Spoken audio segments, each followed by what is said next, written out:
Now this I like. Now this one I like. This is nice. Style and everything.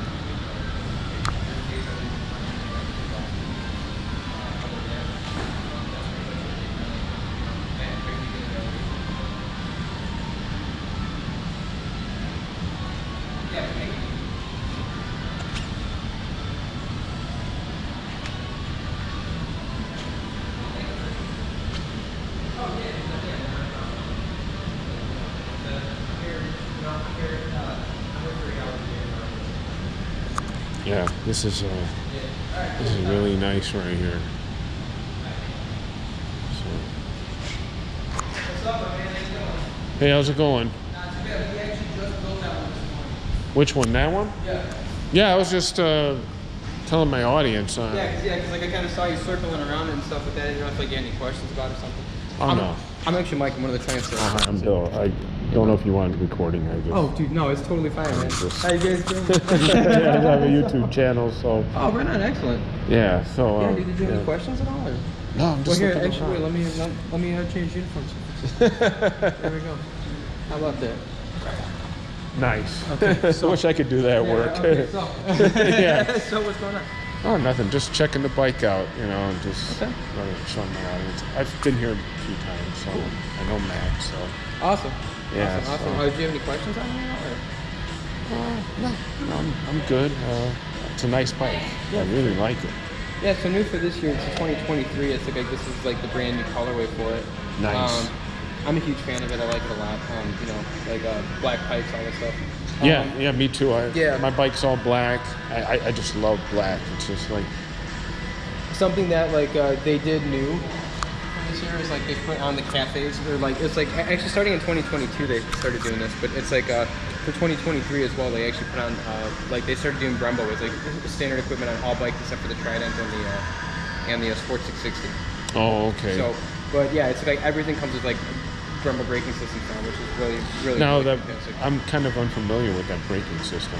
Okay, sure. So Brembo brakes are like the industry standard, I guess, in like racing systems, right? So like oh really? Yeah. So it's like, you know, like a lot of you know some will use like a Nissan or like you know like Cosico or something like that, which is like, you know, just like a standard issue braking system, like, you know, just like from like, you know, from like the Japanese or from, you know, things like that.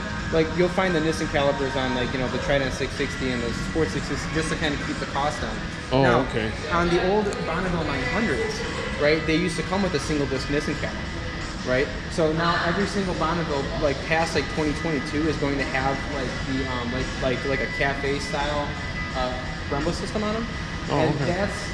That's like a $900 upgrade. I actually have a 2017 Triumph Street Cup, so oh, you do? When I bought my bike, that was a $900 like aftermarket upgrade, which like actually like comes standard on like all the machines now. So oh, nice. for like both 900s and the 1200s, which is really nice. cool. You know, these like these bikes, they got goosed a little bit. They have a 17% lighter flywheel. Oh, nice. You know, yeah, and it's like you know, like I can speak for the Bonneville 900s. I'm a Bonneville owner myself, so. You know, the 900s, like when I bought them, they were 54 horsepower. Now they're up to about 64 horsepower. Some of them have different riding modes. That is a you good know, upgrade. yeah, it's like it's like this one, like in turn has two different riding modes. It's going to have rain and road.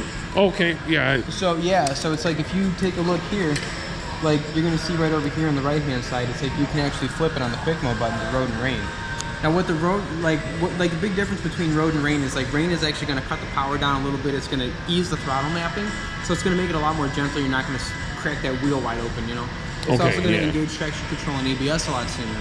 So, oh, nice. Yeah. So like in rain, so like rain mode has a completely different mapping.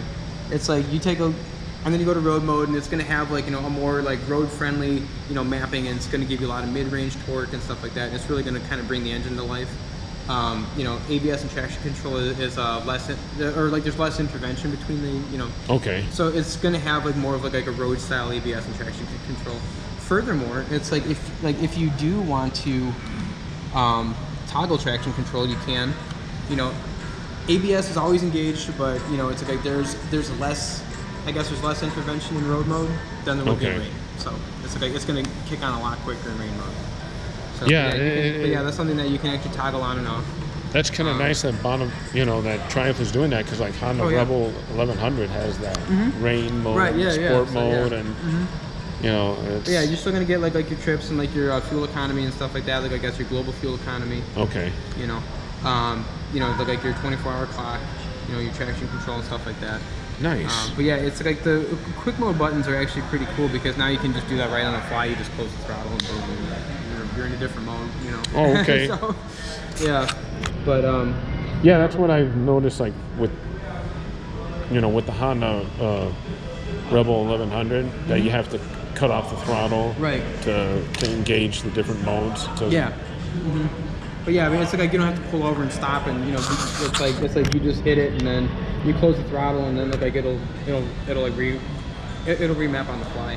It's something that like the technology, especially like in like the Speed Triple RR, the Rocket 3, and and the Tigers. It's like you just close the throttle, and you hit the enter button there, and then you're done. So yeah, this one actually has a pretty simple readout. It's like like this is going to be like all of your information stuff on this side, and then this is going to be like your fuel economy. This one has 69 miles to the gallon, or left of the tank. Okay. Just because we got about a half a tank in there right now. Okay. But these things, like me as a Bonneville owner, like as a 900 owner, like I've gotten up to 170 miles out of the tank. And like that's pretty good. Yeah. So it's like, but then again, I also get 130 if I just like totally risked it. So it's, it's a depends how much you give, how much throttle you give it. Right, yeah, exactly. And like mine's like completely modded. I got a 45 tooth sprocket on the back. They come stock with a 1741, so I put a 45 tooth, and I pulled my cans off. I gutted the air box. So I mean, wow, you did a lot of mods. Yeah, I'm pumping in a lot more air. Wow. So it's like so like my fuel mapping is different too. Nice. So but yeah, I mean, yeah, it's like, and then you're gonna get like your beautiful like dual Smith style clock readout. I love the cafe racing look, and I love the old school gauges. Even though they're not. Right. Yeah. Because you got some other stuff on there, but yeah, that's really nice. Yeah, and then if you're looking for like the tried and true cafe, it's like that's our. Yeah, I was looking at that. I do like that. Yeah, so like now the Thruxton RS is going to be using the same power plant and the same frame actually. It's just going to be using a little bit of a different componentry. You're going to be getting a lot more performance-oriented stuff out of this. So like now you're looking at like dual disc Brembo calipers versus like just like those cafe style calipers. You're getting a 320 millimeter disc dual disc rotors. You're going to be getting like a couple different riding modes out of this one. So you're going to yeah. So you're not only going to be getting like rain and road, but like you're also going to be getting it's like you got rain here, you got road here, and then you also have sport. Oh, nice. Right, so like this is going to map that completely different because this one's tuned to have 106 horsepower. It's using the same engine, and like the same power plant and stuff, but it's just geared a little bit different for like that mid and high range. Like whereas like you're looking at like comfort and cruisability on the the T120, you're getting a lot of sport performance out of this machine. So this is something if you want to just Oh, dude, yeah. If you want to boogie, you can lift every single you can lift the front wheel in every single gear in this. Nice. So, yeah, it's okay, and I have, and it's been amazing. Nice. My bike is also the 900 version of this machine. And this one, what is this one? What? So this is a Thruxton RS. It's 2022. New for 2023, they have a green colorway. It's like a green and silver. Okay. Yeah. What displacement is this bike? This is a 1200. 1200? Okay. So yeah, so like the Bonnevilles only come in 900s and 1200s. So this is going to be the 1200. Yeah. Okay. Is that one a 900 or 1200? No, that's a 1200. So like the T100 is going to be a 900. The T120 is going to be a 1200. Okay. Nice. Yeah. And then like they also have like they also have like 3 different mirror models out of the 900. So if you take a look at the Speed Twin, you're gonna have the Speed Twin 900, which is gonna be that gray bike. Like the T120, obviously you're gonna have the T100, and the Scramblers, you're gonna have a Scrambler 900. Oh, okay. Right. So the big difference like between the 900s and the 1200s though is that you're getting a lot more like performance out of these machines than aesthetic. Right. So, like with the 900s, like you're getting the look, you're getting like like 64 horsepower, you're getting like single disc braking power, by Brembo, you're getting all the fuel injection and liquid cooling and Yeah. ABS and traction control performance out of that, but you're getting more premium componentry out of these bikes. Like you're getting Öhlins, you're getting like Marzocchi inverted suspension. Right. You're getting dual disc brembo ceramic calipers out of some of these bikes. Like I like the dual disc brake on here. That's really really nice. Yeah, and then stuff like the Scrambler, like the Scrambler XE. Like you're getting like the display that's that's akin to the Rocket 3. Triumph TFT display.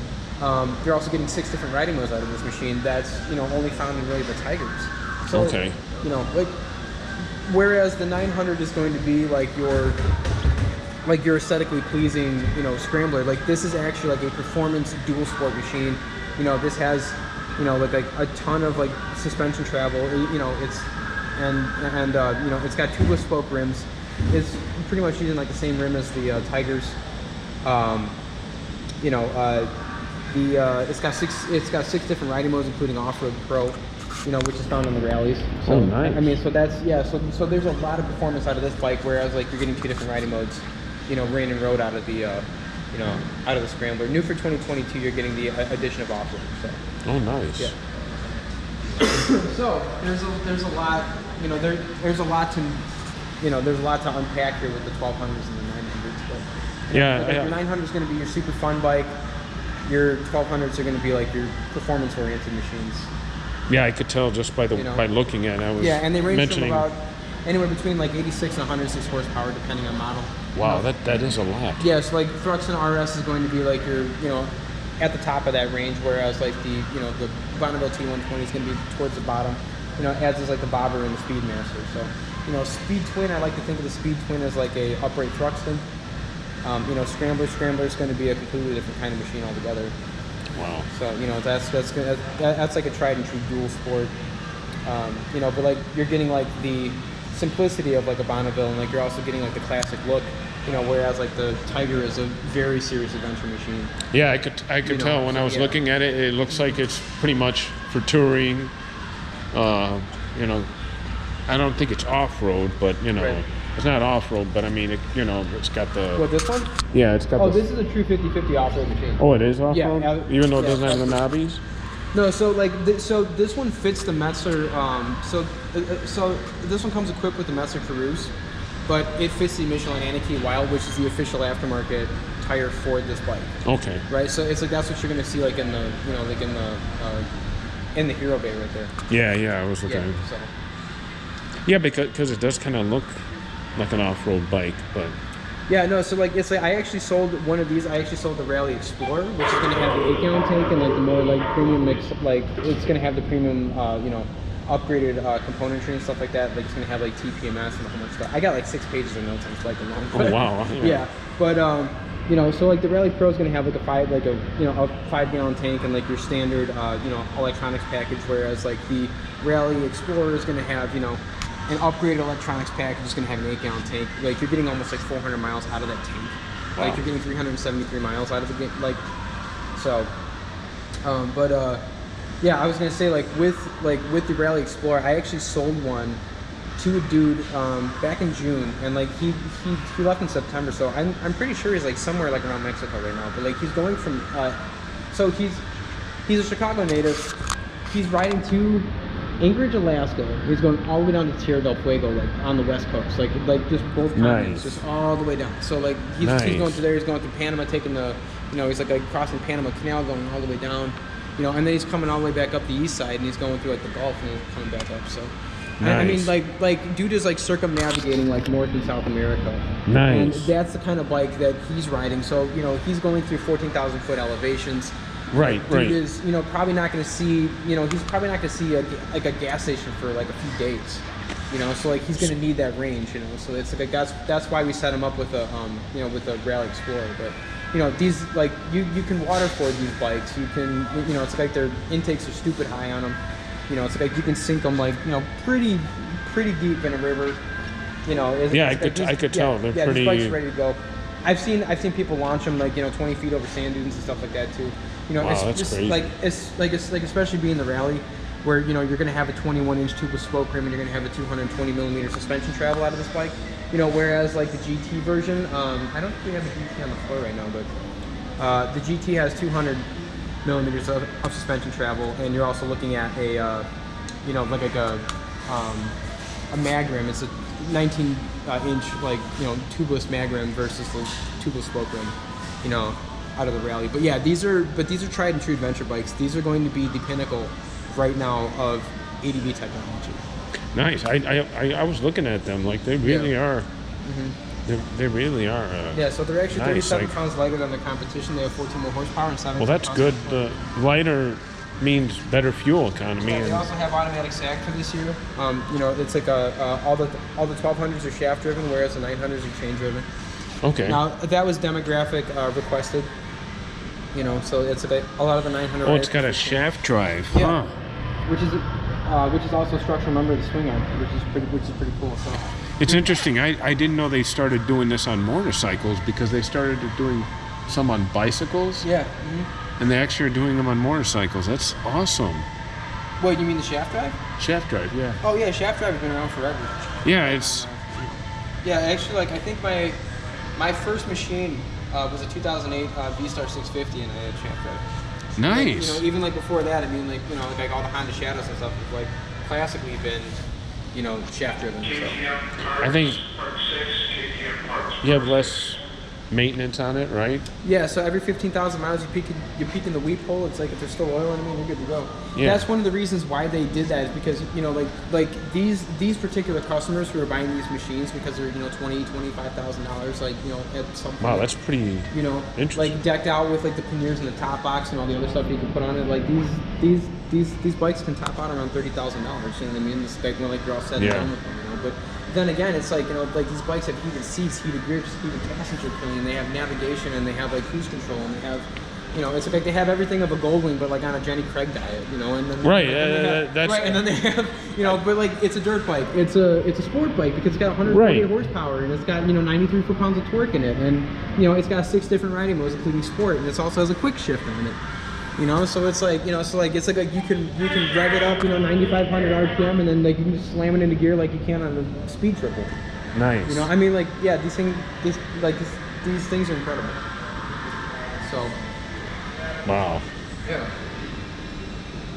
Yeah, these are really nice. Oh yeah, very spirited riding on the 1200s. And then they have and then I get a lot of questions.